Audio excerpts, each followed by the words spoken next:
also a misconception that we have when it comes to self-compassion, when it comes to self-love, when it comes to actually giving yourself some grace, cutting yourself some slack, not being so hard on yourself. We fear it and we avoid it because we fear that by not being hard on ourselves, by not pushing ourselves, by not, I guess, placing such ridiculous expectations and thinking that we need to do it all, we feel like that's going to keep us stuck. We feel like that's going to keep us stagnant.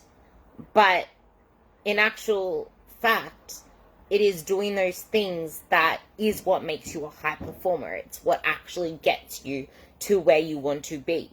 Because you can't get there if all you do is put these ridiculous expectations on yourself and think that you're not worthy of it. Like one of my girls said to me today, which we are working through, is, I feel guilty for being proud of myself all the time now. Like, I'm actually gloating and I don't deserve it. It's strange. And she's only been with me for a couple of weeks, and already there are all these things that she's so proud of and she's always celebrating, and that's what I'm big on in my inner circle. Like, actually celebrating yourself. Because if you don't celebrate yourself, you're not going to keep doing the things. Now, there comes this thing where people say, she's just disciplined, how does she do all of that? And I was thinking on this today, because you could easily say that I'm disciplined because I always go to the gym regardless. I wake up sometimes and I don't really feel like going, especially on Mondays. Like on Mondays, I really hate my session. It's hard and it's my most difficult session, and I could easily talk myself out of every single exercise. I'm not disciplined. I'm not. It's called mind management, and it's just who I am, and I know that it's just 1 hour out of my day and pushing myself through that workout. It's a completely different ball game, and I think a lot of people get so tied up in external outcomes, which I don't blame anyone for this, but we start off with a good intention, for example, of I want to lose weight or whatever it is, but that is never the goal. Like, the goal should never be losing weight in itself. Losing weight is a part of the process to get you to the end goal, because there's a reason why you want to lose weight. What is that weight bringing you? Is it bringing you a lack of energy, a lack of confidence? Is it stopping you playing with the kids? Is it weighing you down? Pun intended. It wasn't actually intended. But what is this like? What is the cost of not acting right now? And yes, we need to have discipline in what we do and do what we said we're going to do. But instead of calling it discipline, it's more so keeping promises to yourself, knowing what it is that you want to bring into your life, what you want to add to your life, and why it's so freaking important to do so. Because you are worthy of it.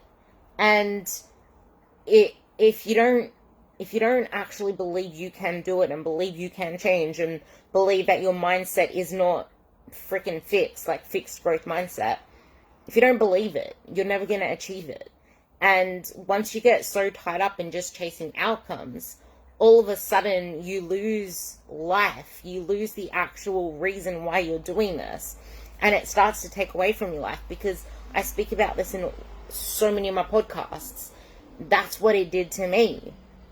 I started feeling like everything was a chore, and I wasn't I didn't even know what I wanted anymore. But as soon as you start to step back from it, all of these external things don't matter anymore. And it's not that she's disciplined, she has it easy, it's just what she does. Because I can say it for my clients that have been working with me for months and the ones that have been with me for years. They have worked through their own, I guess, underlayers, which a couple of them were always having to predict the future, always having to know the future outcomes, instead of just enjoying the now. Because if you keep putting off for tomorrow, for example, that takes away from the now. If you keep trying to align everything out in the future to make sure it's all planned out, life happens. You're never going to have all of your shit sorted like that. And if you keep planning things ahead like everything's going to go the way that you planned it, you're going to let yourself down more often than not and flick the off switch. You need to get really clear on what it is that you want to achieve in your life. But not just that, it's what is the current cost of not acting. Because the current cost of not acting is a lot greater than the cost of taking that first step. And I've been saying it in all of my posts lately, that first step is the hardest step to take. And I know because I'm taking my own really hard first step. I took one, it's taking the second one where it's like, it's a little bit exciting because it's like, I want to do it. But then as soon as it gets nearer and nearer and I'm about to do the thing, it's like, but I have all these other things to do, and then I have to do this, and then I have to do this, and then I have to do this. Like, these are the expectations. I should do this. And it's like, who the hell said that I should do that stuff? Who the hell is putting these expectations on me? I'm putting them on myself with unrealistic, like, pressure. But if you don't, last part, if you don't put yourself first, you're putting everyone else last anyway. Because you aren't giving them your best you. Are you really giving your family quality time? Are you really spending really good time with your kids? Are you really being patient with them, or are you just moody? Think about that. Because you think you are putting all these other people first and making sure you do the basics that you need to do. But are you really? Because every single time that I speak to any girls, whether they're clients or not, they don't feel like they are actually able to give their full quality time to their kids because they're too busy worrying about everything else. They're never actually present in the moment. And they're always anxious and focusing on their own body, their own inability to control food. They're snacking all the time. They have moodiness, all this other stuff. And they can't even keep up the energy to play with the kids because halfway through the day, all they want to do is sleep. And then by nighttime, they're high and wired. Like, that is the usual thing I see with so many people.